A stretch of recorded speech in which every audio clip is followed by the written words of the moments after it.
ये अपनी एनसीईआरटी में बायोटेक वाले चैप्टर में दिया है। अपने इस मॉलिक्यूलर चैप्टर में ये नहीं है, ये एनसीईआरटी में बायोटेक वाले चैप्टर में दिया गया है, लेकिन हम उसको यहीं पे समझेंगे क्योंकि इसके बिना हम डीएनए फिंगरप्रिंटिंग मैक्रोमोलिक्यूल जैसे डीएनए आप क्लास मॉलिक्यूल जैसे डीएनए आरएनए या प्रोटीन को सेपरेट करना, ये बायोमोलिक्यूल के सेपरेशन की एक टेक्निक होती है। इस टेक्निक के अंदर हम जेल बनाते हैं और उसमें हम इलेक्ट्रिक फील्ड अप्लाई करते हैं। जेल बनाते हैं और इलेक्ट्रिक फील्ड अप्लाई करते हैं और उसके बेसिस पे मॉलिक्यूल का सेपरेशन करते हैं। इस टेक्निक को कहा गया जेल बना के इलेक्ट्रिक फील्ड अप्लाई किया तो जेल इलेक्ट्रोफोरेसिस। जेल यहाँ बायोमोलिक्यूल किस बेसिस पे सेपरेट होते हैं? On the basis of their size. Size के बेसिस पे उनको सेपरेट किया जाता है। एक तरह से साइज जेल की रिक्वायरमेंट होती है। इस जेल ये आप मैट्रिक्स भी कह सकते हो। ये जो मैट्रिक्स होती है इस मैट्रिक्स को बनाया जाता है अगेरोस से। वेरी इंपॉर्टेंट, यहाँ पर ये जो जेल बनाई गई है किससे? अगेरोस। अगेरोस की हेल्प से ही हम यहाँ पर जेल बनाते हैं। बात आती है अगेरोस है क्या? अगेरोस बच्चों ये एक तरह का नेचुरल पॉलीमर है। वेरी इंपॉर्टेंट, अगेरोस एक नेचुरल पॉलीमर होता है जो कि सीवीड से ऑब्टेन होता है। सीवीड्स मतलब ब्राउन एल्गी, ब्राउन एल्गी से ऑब्टेन किया जाता है। ब्राउन एल्गी को सी से बाहर निकालते हैं, समुद्र से बाहर निकालते हैं और फिर उसको पूरी तरह से ड्राई कराते हैं। ड्राई करने के बाद उसे एक व्हाइट कलर का पाउडर आता है और वही व्हाइट कलर का पाउडर अगेरोस कहलाता है। यानी अगेरोस को किससे ऑब्टेन किया जाता है? सीवीड से। ये सीवीड्स ब्राउन एल्गी है, एल्गी मतलब नेचुरल चीज है, तो नेचुरल चीज से इसको ऑब्टेन किया जाता है, इसलिए इसको कहा जाता है नेचुरल पॉलीमर। ये एक तरह का नेचुरल पॉलीमर है क्योंकि इसको नेचुरल चीज से ऑब्टेन किया जाता है। कि ये जो अगेरोस होता है ये एक व्हाइट कलर का पाउडर होता है। मार्केट में जब आप अगेरोस लेने जाओगे तो अगेरोस एक तरह का व्हाइट कलर का पाउडर दे दिया जाता है, जैसे ग्लूकोन डी सबने देखा है, ग्लूकोन डी व्हाइट कलर का होता है, सेम उसी तरह का ये पाउडर आता है। तो सबसे पहले क्या किया जाता है कि एक फ्लास्क लिया जाता है, उस फ्लास्क के अंदर ये जो अगेरोस है इसको यहाँ भर दिया जाता है। मतलब इस फ्लास्क के अंदर यहाँ पे बच्चों इस तरह से अगेरोस के मॉलिक्यूल से भर दिए जाते हैं। ये जो अगेरोस के मॉलिक्यूल होते हैं एक तरह से व्हाइट कलर का पाउडर होता है, ये व्हाइट कलर का पाउडर है। अब इन अगेरोस को यहाँ पर मिक्स करने के लिए यहाँ पर इसके अंदर एक बफर सॉल्यूशन डाल देते हैं। बफर इसलिए डालते हैं ताकि अच्छे से मिक्स भी हो जाए और पीएच भी चेंज ना हो। बफर सॉल्यूशन के अंदर ये पूरी तरह से यहाँ पर मिक्स होने जाता है, मिक्स होने जाता है। जब ये यहाँ मिक्स हो जाता है तो मिक्स होने के बाद ये एक ट्रांसपेरेंट सॉल्यूशन बनता है, बिल्कुल ट्रांसपेरेंट सॉल्यूशन बनता है। ट्रांसपेरेंट सॉल्यूशन मतलब जिसके आसपास हम आर पार हम देख पाएं, तो जिनके आर पार देखा जा सकता है उस तरह का सॉल्यूशन यहाँ बनता है। तो ये ग्लास के अंदर आपको बिल्कुल ट्रांसपेरेंट दिखता है, बिल्कुल क्लियर यहाँ पर दिखाई देता है। अच्छा, यहाँ पर इसको प्रॉपर तरीके से मिक्स करने के लिए कि अच्छे से मिक्स हो तो इसको गर्म भी किया जाता है। इसे अप्रोक्सीमेटली 80 डिग्री 90 डिग्री 100 डिग्री के आसपास गर्म किया जाता है। जब इसको गर्म करते हैं तो धीरे धीरे इसको मिक्स करते रहते हैं, हिलाते रहते हैं ताकि ये अच्छे से मिक्स हो जाए, यहाँ पर एक क्लियर सॉल्यूशन बन जाए। जब आपको लगता है कि यहाँ पे पूरी तरह से ये अच्छी तरह से डिसॉल्व हो चुका है उसी टाइम अब इसको ठंडा होने देते हैं। जब ये हल्का हल्का ठंडा होने लग जाता है उसी टाइम इसके अंदर एक केमिकल डाल दिया जाता है, इथिलियम ब्रोमाइड। यहाँ पर जो इथिलियम ब्रोमाइड को डाल दिया जाता है इसके अंदर ऐसे कुछ मॉलिक्यूल इथिलियम ब्रोमाइड के डालते हैं। बात आती है इथिलियम ब्रोमाइड क्यों मिलाते हैं? इथिलियम ब्रोमाइड इसलिए मिलाया जाता है क्योंकि ये डीएनए की स्टेनिंग में काम आता है। डीएनए बच्चों आप लोगों को नेकेड आई से नजर नहीं आएगा, मतलब सेल में से डीएनए बाहर निकाल के रख भी दिया जाए तो आपको दिखेगा ही नहीं। उस डीएनए को पहले आपको स्कैन करना पड़ेगा और उस स्कैन का नाम इथिलियम ब्रोमाइड। वेरी इंपॉर्टेंट, इस पर बच्चों नीट में क्वेश्चन आ चुका है तो ये अच्छे से याद रखना। इथिलियम ब्रोमाइड क्यों डालते हैं? ताकि ये डीएनए की स्कैनिंग कर सके।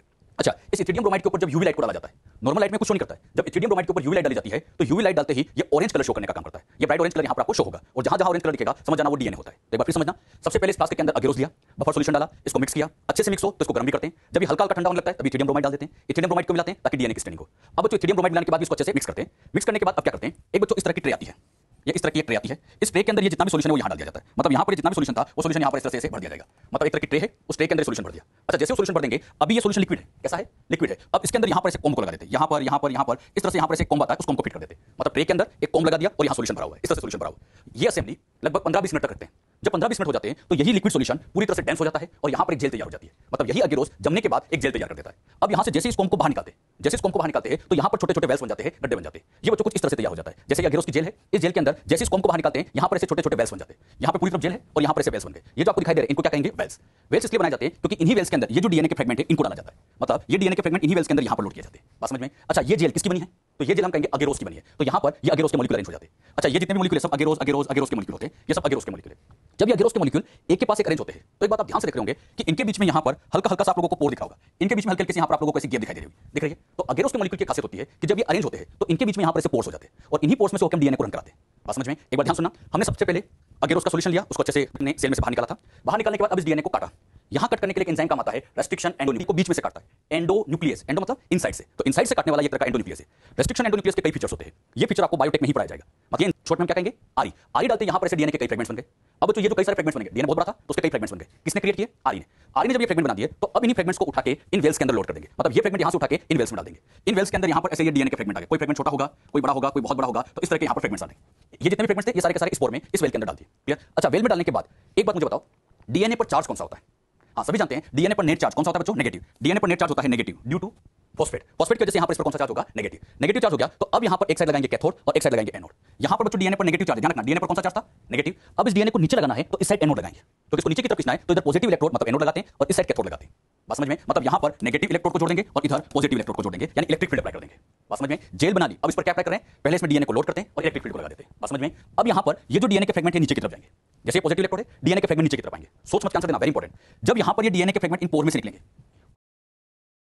पोर में से निकलेंगे, कौन सा फ्रेगमेंट आसानी से निकलेगा? स्मॉल साइज या large size? Very good, small size. Small size वाला यहाँ पर आसानी से निकलेगा क्योंकि वो इस पोर में से इजीली पास हो जाएगा और जब वो आसानी से पास हो जाएगा तो जो भी स्मॉल साइज का होगा वो बड़े आसानी से नीचे की तरफ आ जाएगा। तो बताओ, नीचे वाला फ्रेगमेंट सबसे छोटा होगा, इसके ऊपर वाला फ्रेगमेंट थोड़ा सा यहाँ पर बड़ा होगा और यहाँ पर सबसे ऊपर वाला फ्रेगमेंट सबसे बड़ा होगा क्योंकि इस बड़े वाले फ्रेगमेंट को यहाँ पर निकलने में पसीना आ जाएगा। बताइए कहाँ नीचे की तरफ? नीचे की तरफ क्यों आ गया? क्योंकि पोर में से आसानी से निकल गया। और जो बड़ा फ्रेगमेंट था वो ऊपर निकल जाएगा क्योंकि पोर में से आसानी से निकल नहीं पाएगा। बात समझ में? तो बताओ, ये डीएनए के फ्रेगमेंट यहाँ मिक्स थे, लेकिन यहां पर ये अलग अलग हो गए। किस बेसिस पर? साइज के बेसिस पर। तो यहां इन मॉलिक्यूल को हम साइज के बेसिस पर सेपरेट करते हैं। और कौन फास्ट मूव कर गया? जो स्मॉलर है। तो स्मॉलर फ्रेगमेंट इसमें फास्ट मूव करता है और ये नीचे की तरफ आ जाता है। बात समझ में? तो किस बेसिस पर अलग होते हैं? साइज के बेसिस पर। कहां साइज के बेसिस पर अलग हो जाते हैं? एक तरह से इनको यहां पर क्या कर देते हैं? छान देते हैं। और छानने के लिए वर्ड आता है सीविंग। तो यहां पर एक तरह का सीविंग इफेक्ट चलता है। तो जेल के अंदर सीविंग इफेक्ट चलता है, छाना जाता है, स्मॉलर वाला नीचे, बड़ा वाला ऊपर। जैसे छल्ली से छानते हैं ना, तो छोटा वाला नीचे आ जाता है, सेम उसी तरह से यहां पर भी छोटा वाला नीचे आ जाएगा। अच्छा, स्मॉलर द फ्रेगमेंट, जो छोटा फ्रेगमेंट होगा यहां पर मूव फास्टर। छोटा फ्रेगमेंट जेल के अंदर डीएनए है लेकिन नजर नहीं आ रहा है। ये तभी नजर आ सकता है जब इसके ऊपर स्टेन किया जाए। और हमने स्टेन पहले लगा रखा है। यहां पर एक स्टेन डाल रखा है, कौन सा? Ethidium bromide. लेकिन इथिडियम ब्रोमाइड भी कलर तभी शो करता है जब उसके ऊपर यूवी लाइट डाली जाए। इसके अंदर डीएनए लेकिन अभी नहीं दिखेगा। ये तभी नजर आएगा जब इसके ऊपर यूवी लाइट डाली जाए। तो सबसे मेन बात यहां पर सेपरेटेड डीएनए फ्रेगमेंट्स को विजुअलाइज करना है। तो इसके लिए हमने डाई डाली थी जिसका नाम था इथिडियम ब्रोमाइड। और ये इथिडियम ब्रोमाइड कब शो करेगा? जब यूवी रेडिएशन डाली जाए। यूवी रेडिएशन डालते यहां पर ये ब्राइट ऑरेंज कलर के डीएनए के बैंड दिखाई देंगे। इसको आप यहां समझो, इस जेल के अंदर डीएनए नजर नहीं आ रहा है, तो इसको देखने के लिए यहां पर डाली गई यूवी रेस। लैब के अंदर एक यूवी बल्ब होता है, तो यूवी बल्ब इसके ऊपर डाला जाता है, मतलब यूवी लाइट डाली जाती है। जैसे यूवी लाइट डालते हैं तो यूवी लाइट डालते यहां पर ये ऑरेंज कलर के बैंड दिखाई देंगे। ये ऑरेंज कलर के बैंड तभी दिखाई देंगे जब यूवी लाइट है। अगर मैं यहां से यूवी लाइट हटा दूं तो ये कलर आपको दिखाई नहीं देगा। बात समझ में? मतलब ये कलर तभी दिखेगा जब यूवी लाइट डाल रखी है। यूवी में से कौन छोटा होगा, कौन बड़ा होगा, बता सकते हैं? अगर मैं इस बैंड के बारे में आपसे पूछूं, बताइए स्मॉलेस्ट या लार्जेस्ट? आप सोचो, यहां पर ऊपर की तरफ रहेगा, मतलब ये वाला बैंड तो हो गया लार्जेस्ट, मतलब यहां जो डीएनए का होगा, डीएनए का फ्रेगमेंट होगा वो बड़ी साइज का होगा। और जो सबसे नीचे होगा ये वाला हो जाएगा स्मॉलेस्ट। यहां पर जो डीएनए है, इस डीएनए को हमें बाहर निकालना है। तो इसके लिए क्या करते हैं? पहले इस जेल को इतना सा काट देते हैं, पूरा नहीं काटना है। जिस डीएनए के बैंड की जरूरत है, इसकी जरूरत है, तो उसको यहां से कट कर देते हैं। अच्छा, जैसे कट करेंगे तो ये वाला इतना सा फ्रेगमेंट बाहर आ गया। अब यहां पर इसको मेल्ट करते हैं। मेल्ट करते वक्त हल्का सा गर्म करते हैं। जैसे गर्म करेंगे तो ये डीएनए का फ्रेगमेंट ऐसे बाहर निकल जाएगा। तो जेल में से डीएनए के फ्रेगमेंट को बाहर निकाल सकते हैं। कैसे बाहर निकालते हैं? पहले उस पार्ट को, छोटे से पार्ट को काटेंगे, फिर उसको मेल्ट करेंगे और मेल्ट करते ये फ्रेगमेंट बाहर निकल जाएगा। तो इनमें से कोई भी फ्रेगमेंट आप बाहर निकाल सकते हैं। तो जेल में से डीएनए के फ्रेगमेंट को ऐसे बाहर निकालना, इस टेक्निक को इल्यूशन कहा जाता है। इल्यूशन का मतलब जेल में से डीएनए फ्रेगमेंट आइसोलेट कर लो, तो इसे हम इल्यूशन कहते हैं। तो इल्यूशन क्या होता है? उसकी डेफिनेशन, इल्यूशन वो स्टेप होती है जिसमें सेपरेटेड बैंड, ये जो सेपरेट किए हुए बैंड है, सेपरेटेड बैंड में से किसी बैंड को कट करते हैं, अगेरो जेल में से, और डीएनए को फिर एक्सट्रैक्ट करते हैं। बात समझ में? और यही स्टेप क्या कहलाती है? इल्यूशन। बात समझ में? तो इल्यूशन रेस्ट्रिक्शन एंडोन्यूक्लियस एंजाइम ने डीएनए को काटा या नहीं काटा, कट किया या नहीं किया, ये चेक करना है। तो उसके लिए भी जेल इलेक्ट्रोफोरेसिस काम में लेते हैं। कैसे काम में लेते हैं? ध्यान समझिएगा। समझाने के लिए डीएनए आपके सामने है। इसको यहां पर एक एंजाइम से काटा, आरी। आरी में भी स्पेशली ए टाइप का, मतलब आरी में भी ए टाइप का एंजाइम दिया। जब इसको काटा तो यहां पर फ्रेगमेंट एक का ही रहा, मतलब इसने इसको काटा ही नहीं। मतलब डीएनए के ऊपर आरए डाला लेकिन वो कटा ही नहीं, क्योंकि हो सकता है उसकी साइट वहां ना हो, उसकी जो रेस्ट्रिक्शन साइट होती है वो थी नहीं, तो कटाई दी। इसके ऊपर यहां पे आरबी डाला तो यहां पर कुछ ऐसे फ्रेगमेंट मिले। यहां पर इसके ऊपर ही ये आरसी डाला, अलग आरई डाला, तो यहां पर ऐसे कई फ्रेगमेंट मिले। मतलब ए डाला, बी डाला और सी डाला, अलग अलग यहां पे आरई को डाला गया, अलग अलग रेस्ट्रिक्शन एंडोन्यूक्लियस डाले गए, तो यहां पर इस तरह के बैंड मिले। अच्छा, जब डीएनए के ऊपर हम आरई डालेंगे तो उस आरई के अंदर से आवाज आती होगी या डीएनए के अंदर से आवाज आती होगी कि मैं कट गया। ऐसा तो होता नहीं है। तो फिर कैसे पता चलता होगा कि ये कटा या नहीं कटा? इसको चेक करने के लिए यहां पर ये जेल इलेक्ट्रोफोरेसिस काम में लेंगे। जब यहां पर आरई ए डालेंगे, जो भी होगा इसको उठा के हमने इस वेल्स में डाला, और यहां पर हमने देखा एक ही बैंड दिखा, और ऊपर की तरफ दिखा एक ही बैंड दिखा, मतलब ये कटा ही नहीं, क्योंकि जो यहां था वही का वहीं रह गया। एक ही बैंड तो कटा ही नहीं। लेकिन आरई भी डालते यहां पर आप देखो दो बैंड कट लग गए, एक छोटा है एक बड़ा है। तो जब इन डीएनए को उठा के यहां पर डालेंगे तो इसे दो बैंड मिलेंगे, और दो बैंड मिल गए मतलब ये कट हो गया। मतलब कह सकते हैं कि कहीं ना कहीं एक जगह से कटा होगा, एक बैंड बड़ा, एक बैंड थोड़ा छोटा होगा, तो यहां पे कट हो गया। इसमें आप लोगों को देखिए मल्टीपल बैंड्स मिले, मतलब ये कई जगह से कटा होगा। और जब यहां पर इनको उठा के यहां पर चेक किया, अगर यहां बहुत सारे बैंड मिल गए, बहुत सारे बैंड मिल गए, मतलब ये कई जगह से कटा। तो कट हुआ या नहीं हुआ कैसे चेक किया? एक ही बैंड मिला, एक ही बैंड मिला, मतलब डाइजेशन नहीं हुआ, कट नहीं लगा, ये अनडाइजेस्टेड था। यहां पर डाइजेशन हुआ, यहां डाइजेशन हुआ। अब बताओ ए बी सी में कहां डाइजेशन सबसे अच्छा हुआ? सी के अंदर डाइजेशन सबसे अच्छा हुआ तो अधिक बैंड मिले, और ए में डाइजेशन हुआ ही नहीं तो यहां पर एक ही बैंड मिले। अच्छा, इस पॉइंट से हम एनसीईआरटी का एक डायग्राम समझते हैं। एनसीईआरटी के अंदर एक फिगर दिया हुआ है 11.3, फिगर 11.3, ये बायोटेक के अंदर दिया गया है। वो बच्चों कुछ इस तरह का फिगर है। एनसीईआरटी में फिगर 11.3 जब आप देखोगे तो इस तरह का फिगर होगा। अब इस फिगर में इधर लगा रखा है कैथोड, इधर एनोड है, ये वही वेल्स है। अब यहां देखिएगा, सोच समझ के आंसर देना सभी। यहां पर कितने बैंड दिखाई दे रहे हैं? इस लाइन में, लाइन नंबर 1 में, लाइन नंबर 1 में आपको एक ही बैंड दिख रहा है। इसका मतलब डाइजेशन नहीं हुआ, मतलब ये अनडाइजेस्टेड है।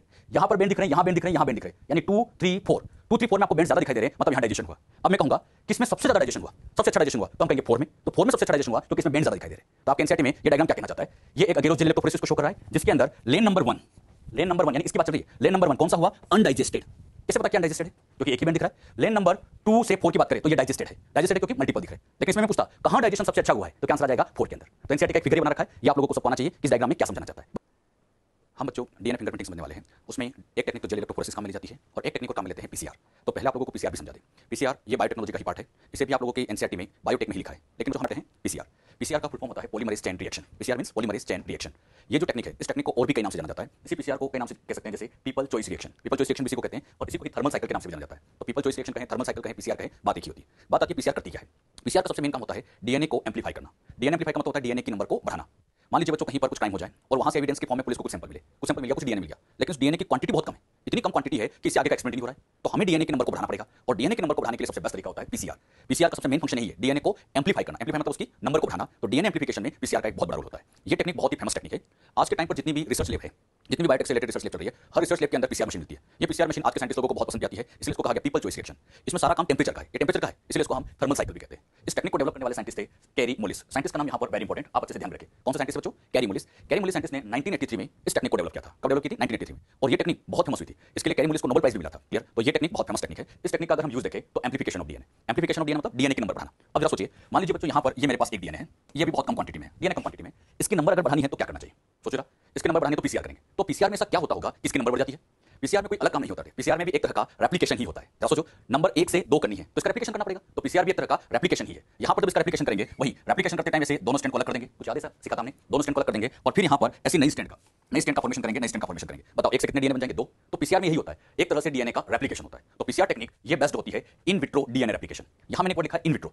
इन विट्रो का मतलब ये होता है कि ये काम हम सेल के बाहर करें, टेस्ट ट्यूब के अंदर करें, लैब के अंदर करें, तो ऐसी प्रोसेस को इन विट्रो कहा जाता है। तो यहां इन विट्रो डीएनए रेप्लिकेशन किया जाता है। अच्छा, डीएनए रेप्लिकेशन करें मतलब नए डीएनए का सिंथेसिस करें, तो इसे ये भी लिख सकते हैं इन विट्रो डीएनए सिंथेसिस। ये तरह का इन विट्रो डीएनए का सिंथेसिस। अरे 2 डीएनए बना मतलब डीएनए सिंथेसिस तो हुआ है, तो पीसीआर से इन विट्रो आप डीएनए का सिंथेसिस भी कर सकते हैं। क्लियर? तो याद रखिएगा, पीसीआर का यूज पूछे तो डीएनए को एम्प्लीफाई करना, लेकिन बात आती है एम्प्लीफाई कैसे करता है। तो एम्प्लीफाई करने का तरीका होता है रेप्लिकेशन करता है, एक तरह का ये रेप्लिकेशन ही है जो कि टेस्ट ट्यूब के अंदर होता है, इन विट्रो प्रोसेस है, या इसे हम इन विट्रो डीएनए सिंथेसिस भी कह सकते हैं। यहां पर जितनी भी बातें मैं आपको समझा रहा हूं, ये सारी बातें आप लोग नोट करके रखें, इंपॉर्टेंट है, और इनसे बच्चों क्वेश्चन भी आते हैं। ये साइंटिस्ट का नाम भी इंपॉर्टेंट है, तो ये टेक्निक डेवलप करने वाले साइंटिस्ट कौन से थे? Carry mollies. तो साइंटिस्ट का नाम वेरी इंपॉर्टेंट। साइंटिस्ट प्लास्टिक की ट्यूब की जरूरत पड़ती है। ये जो ट्यूब होती है, इस ट्यूब का नाम दिया जाता है इपेंडोर्फ ट्यूब। इपेंडोर्फ ट्यूब एक प्लास्टिक की छोटी सी ट्यूब होती है। अच्छा, ये ट्यूब बहुत ही हाई टेंपरेचर पे भी ऐसे बनी रहती है, मतलब इसको आप हाई टेंपरेचर पे रख दो तब भी नहीं पिघलती है। ये एक स्पेशल ट्यूब होती है इपेंडोर्फ ट्यूब, जो लैब के अंदर काम मिल जाती है। अच्छा, ये ट्यूब जो होती है इस तरह से रहती है, इसको इस कैप से बंद कर दिया जाता है। इसके अंदर जितना भी चीजें चाहिए वो रिक्वायर्ड डाल देंगे और इसको से बंद कर देते हैं, मतलब इसके ऊपर से कैप लगी होती है। अब इस इपेंडोर्फ ट्यूब के अंदर हमें एक तरह से डीएनए का रेप्लिकेशन करना है, तो यहां रेप्लिकेशन की जितनी भी रिक्वायर्ड चीजें वो सब इस ट्यूब में भरा जाता है। सबसे पहले इस ट्यूब के अंदर डालते हैं सैंपल डीएनए। सैंपल डीएनए मतलब वो डीएनए जिसका एम्प्लीफिकेशन करना है, तो जिस डीएनए को एम्प्लीफाई करना उसको उठा के यहां रख देंगे। बताओ ये डीएनए कौन सा आ गया? सैंपल डीएनए, जिसकी नंबर बढ़ाना है। अब सोच समझ करना, अगर इसकी नंबर 1 से 2 करनी है, नंबर बढ़ाना 1 से 2 करना है, तो हमें यहां पर वही रेप्लिकेशन की दोनों स्टेप फॉलो करनी पड़ेगी। याद करो, रेप्लिकेशन की पहली स्टेप थी अनवाइंडिंग। अनवाइंडिंग मतलब दोनों स्टैंड को अलग अलग करना, तो यहां पर भी सबसे पहले दोनों स्टैंड को सेपरेट करेंगे। अच्छा, सेपरेट करेंगे तो बीच के हाइड्रोजन बॉन्ड तोड़ने पड़ेंगे। ये जो बीच का हाइड्रोजन बॉन्ड दिखाई दे रहे हैं, इनको तोड़ना पड़ेगा। बात आती है हाइड्रोजन बॉन्ड कैसे तोड़े, तो हाइड्रोजन बॉन्ड तोड़ने के लिए यहां पर हम यूज करते हैं हाई टेंपरेचर का, मतलब इस एपेंडोर्फ ट्यूब को उठा के हाई टेंपरेचर पर रखें, तो हाई टेंपरेचर पर रखते ही बीच के हाइड्रोजन बॉन्ड टूट जाएंगे। ट्यूब पिघलती नहीं है, ट्यूब बहुत स्पेशल ट्यूब है, बस यहां पर बीच के हाइड्रोजन बॉन्ड टूटेंगे, तो इसको उठा के जैसे हाई टेंपरेचर पर रखते हैं, इसकी ये दोनों स्टैंड यहां पर ऐसे अलग अलग हो जाती है, मतलब दोनों स्टैंड सेपरेट होगी। स्टैंड सेपरेट होने के बाद अब यहां पर हमें रेप्लिकेशन करना है। रेप्लिकेशन करते टाइम हमने सीखा था कि सबसे पहले यहां पर और यहां पर दोनों साइड पे सबसे पहले प्राइमर जोड़ना पड़ता है। याद करो, तो यहां पर भी सबसे पहले प्राइमर जोड़ना पड़ेगा, तो इस ट्यूब के अंदर प्राइमर भी मिलाने पड़ते हैं। यहां पर बच्चों डीएनए प्राइमर को मिलाया जाता है।